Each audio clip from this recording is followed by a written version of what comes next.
March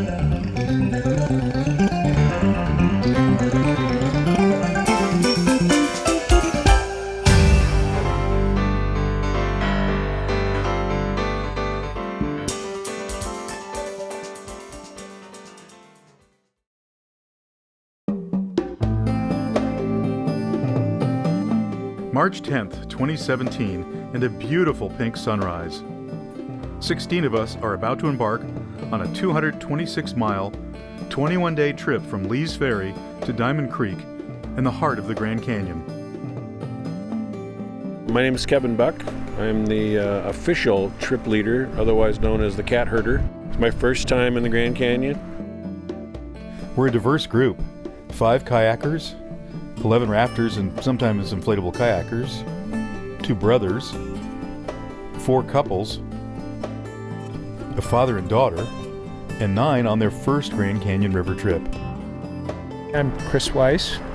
This is my 4th trip on the Colorado. Well, I love the isolation down here and the light. Everything is scrubbed clean. There aren't trees, there's just vertical vistas of rock and water. Zeus Redner, glassblower from Washington State. Definitely a dirt bag. I do kayak. I like this place. It feels like home, or at least for a little while. It's just a place that you can kind of be yourself and be centered. Feel your place in the world, I suppose.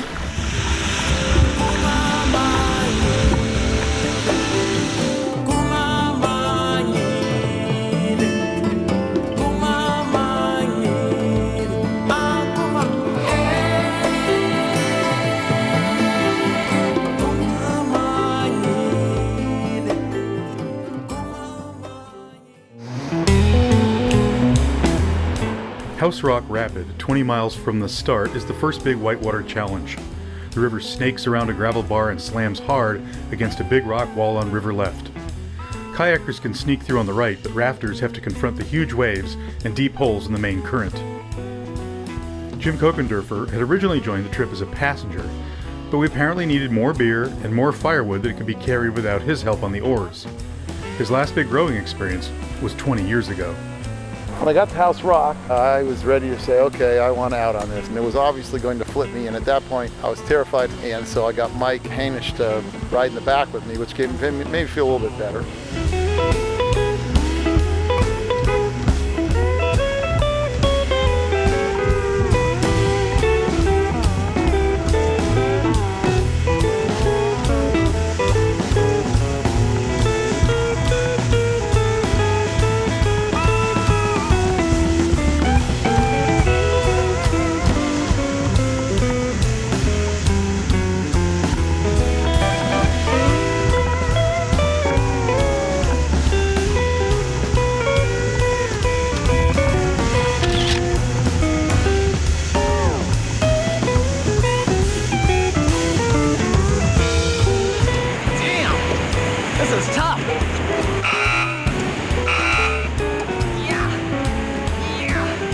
I pulled away from the left wall. This whole river is about pulling away from the wall at the bottom of every rapid.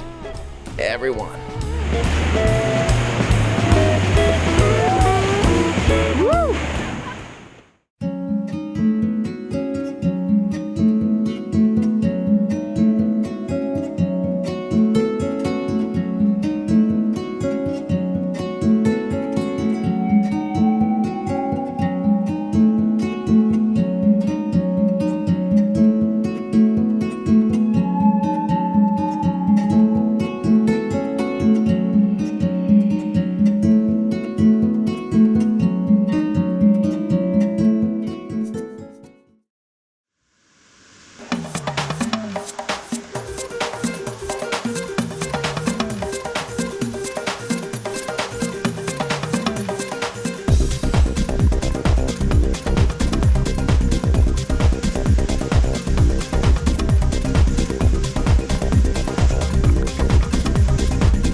experienced my first whirlpool. I went under, but it was a little bit of understanding that there's no control. The river definitely is the bigger animal.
It's very swirly, especially after we crossed the Little Colorado. I feel like the mood of the river changed. It turned chocolate, but also the mood changed.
Hance is a tough rapid, even for experienced boaters.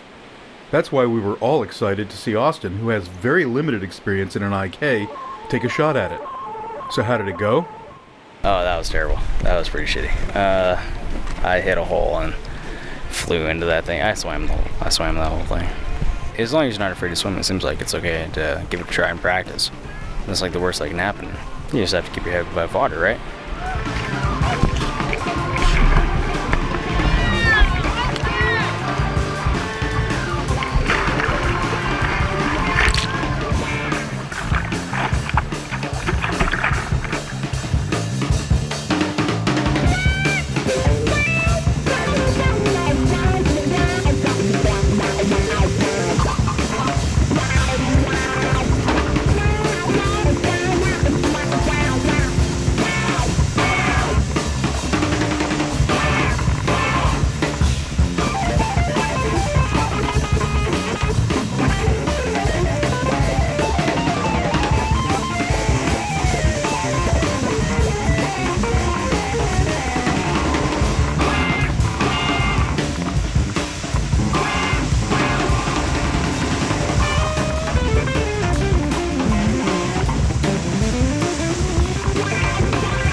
but I have never been in like a big water river like the Colorado, so this is totally new, and I think I've learned a lot.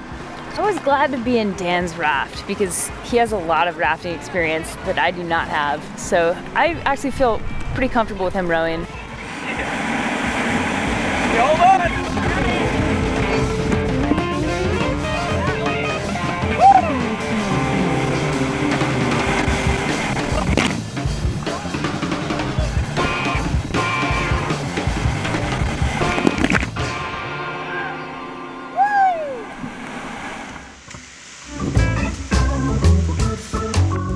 When you enter the inner gorge, it's obvious. There's no shoreline, the rock rises straight up out of the river, and the color is amazing. It's black Vishnu schist and pink Zoroaster granite, which replaces all the limestone and sandstone, which makes for bigger rapids and no scouting.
I'd heard about Phantom Ranch. It was really hot that day. I think it was mid-80s when we were there. It was a lot further up the creek than I thought it was. I was expecting to see Bright Angel Creek being this beautiful clear creek, and it was all muddy and brown from snow melt up high on the north side. And it was so hot we were all crowded under a poplar tree on a picnic table having lunch.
good line.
Crystal Rapid is a big test. A huge hole sits right in the middle of the river with the entire current flowing directly into it. Kevin is the first rafter to try his hand after the kayakers, and it's here he discovers the only flaw these giant yellow rafts seem to have. The oars pop out of the locks when pulled too hard. He won't be the only one to face this challenge. I had a great line in Crystal. I probably should have talked about what I was going to do a little bit more with Jim. I went out where I wanted to be and then working my way back into the right side to miss the big hole.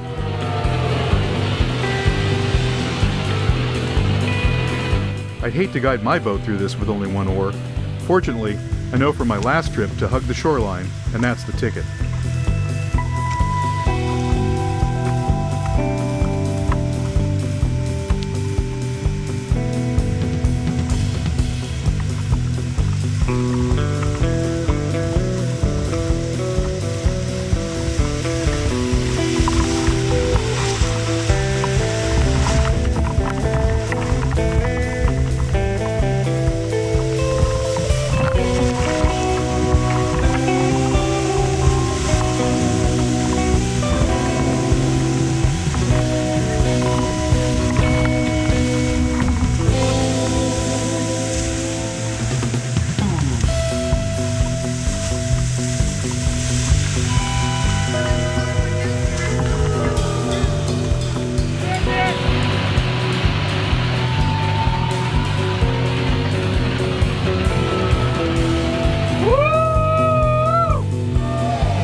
I wanted to go. I just couldn't get there, and then that hole just jumped out of nowhere and flipped the boat, and then I was under the water.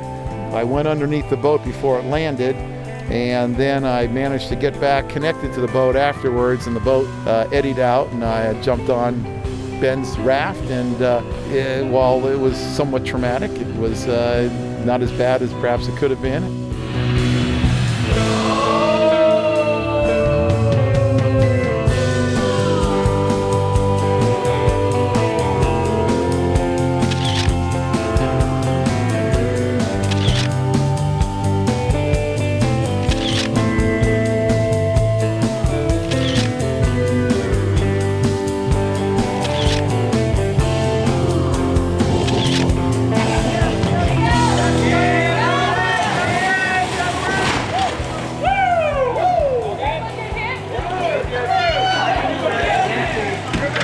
The cooler completely emptied. We lost everything in that cooler. Everything. Ice, food, you name it. The big 250-quart cooler emptied into the river.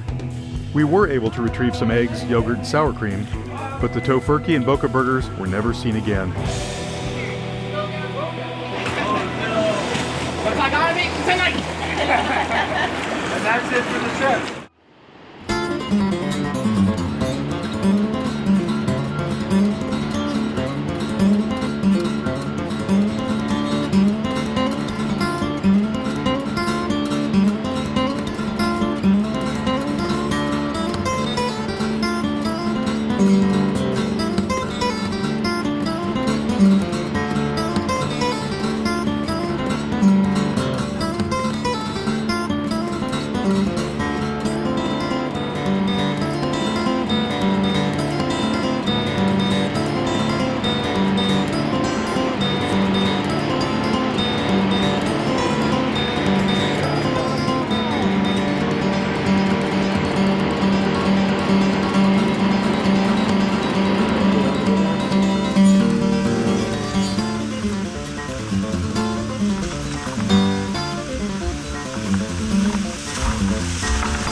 There's a fellow named Zeus Redner on this trip who's a rather unique individual. I'm not sure if he's British or South African, but he's definitely a bon vivant, and he enjoys the world. And each day he likes to go out on what I call vision quests, and he wanders away. And he came back from one of the trips with a good chunk of the skeleton of a bighorn sheep, and he handed out a bone to each person that he felt symbolized who they were and what they needed. And he gave me this rather frightening looking leg bone that still had sinew and meat on it. And then shortly thereafter, the skies opened up, thunder roared down from the heavens, and lightning struck. So I'm not sure if the river was angry or what, but it was definitely a moment.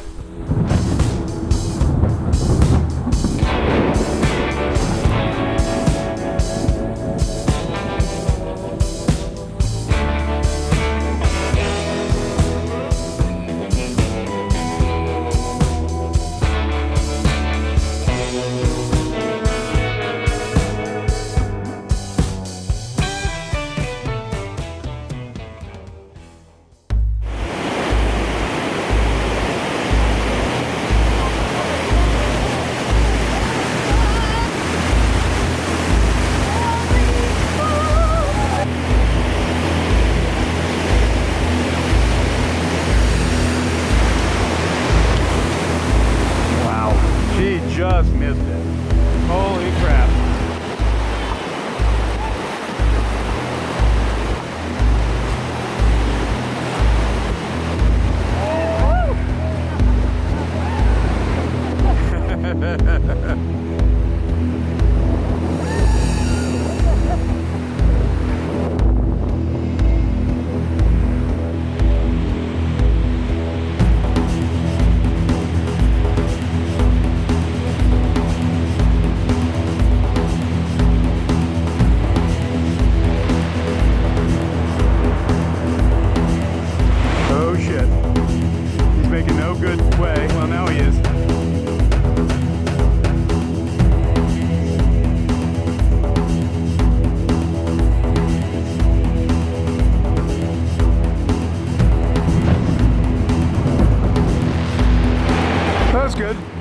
Upset Rapid had my full attention.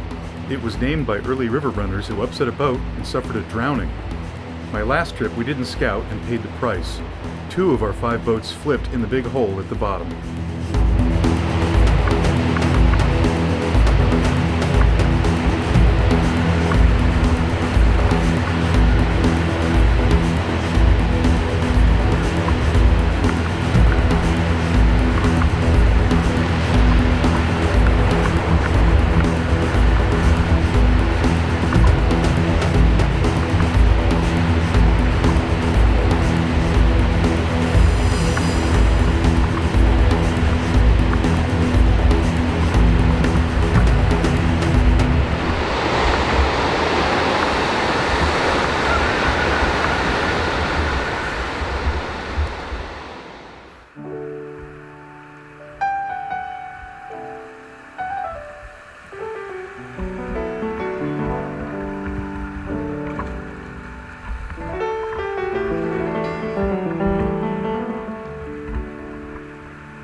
Havasu Creek has turquoise blue water. It is unworldly. I've never seen anything like it.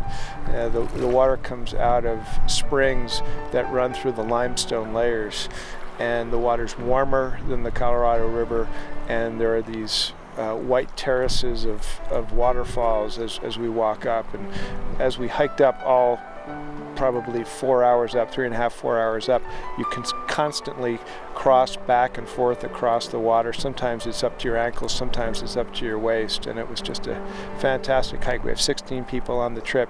Everyone made it all the way up to Beaver Falls, and we had a great time. It was so good that we didn't get back to the boats until just about 6 o'clock at night and had to scramble for a site.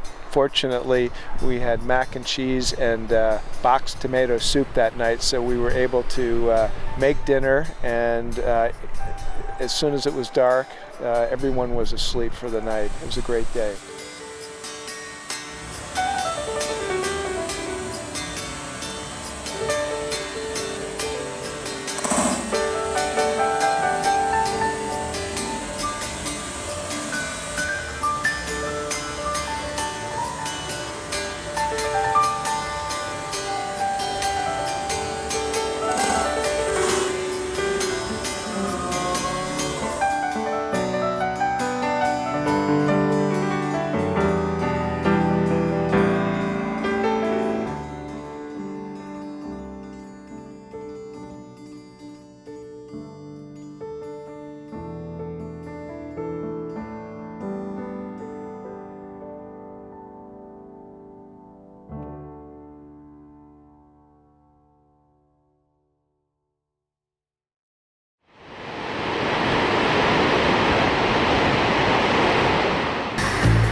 Last time I took the meat line through all the nastiness. But today, when I saw it, I was like, I didn't feel like it. Nice run. You come up to a horizon line and you go over and you can be at the right spot at that horizon line. You know, that's where you pick your line, and after that, everything is Fight Club. I went a little bit to the right of where Mike was going because I thought he was going too close to the ledge hole, and then everything was just like a blur from there. I actually don't know if Lava's the hardest rapid on the river. It's certainly the most puckery though. Just looking at that and paddling up to that loud horizon line, it's very intimidating.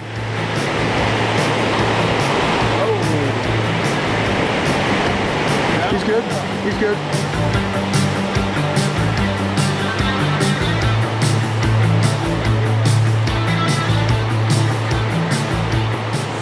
Nice job, Chris.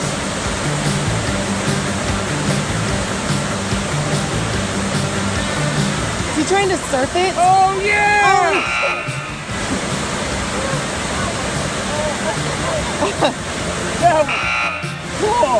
You see that? Oh, yeah. You only get to come down the Colorado so many times, and I had thought that I wanted to try to surf Lava Falls. I set myself up on a line and fortunately was able to hold the line, and I was able to stall and slow my speed to set myself up to paddle and surf that last wave. It seemed like it was about 20 feet high.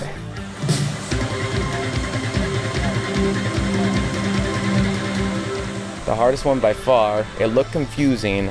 So we dropped hard on the right line, pulled away from one lateral wave, went to the first big hole that we had looked at besides the major hole in the middle of the river, and went into it straight, slipped off the oar, turned about maybe 90 degrees or so, and then the next big wave was coming. We were still flipping around. I thought about pulling it back straight, and I was like, nope, just hold on.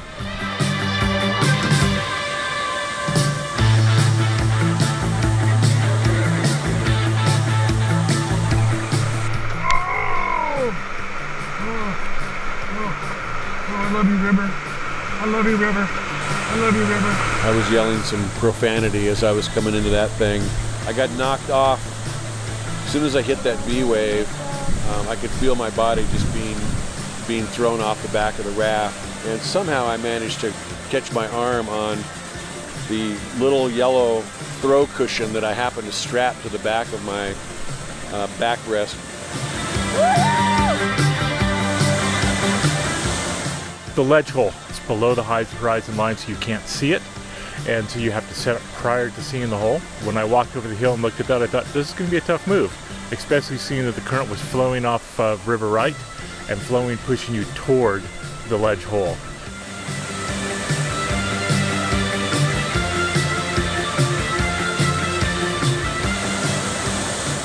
I just figured as soon as I hit the first wave, I'm leaving the oars behind and grabbing hold of the webbing and just see what happens. And then after I went through that, then I did my plan and I grabbed the hold of the webbing and kind of closed my eyes.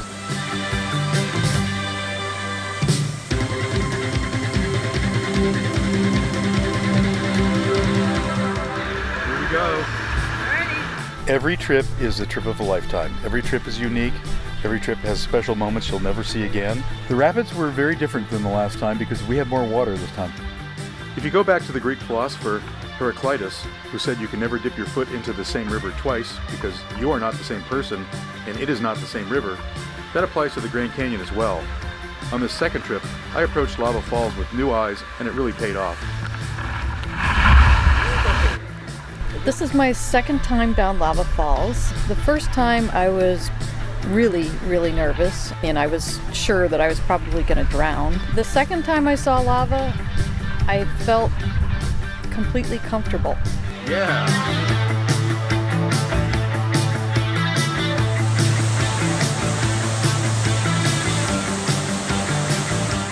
I thought I had it. As soon as we went in, I thought I was in the right spot, but that current was still pulling people right into that first lateral wave. We hit the lateral wave, I lost my right oar. Then I straightened it and we hit the V wave and I had no oars. And that was not a good position to be in. And then my left oar appeared, so I just took it. And by that time we were backwards going up on cheese grater rock.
And then, all of a sudden, we round a bend in the river, and Diamond Peak appears.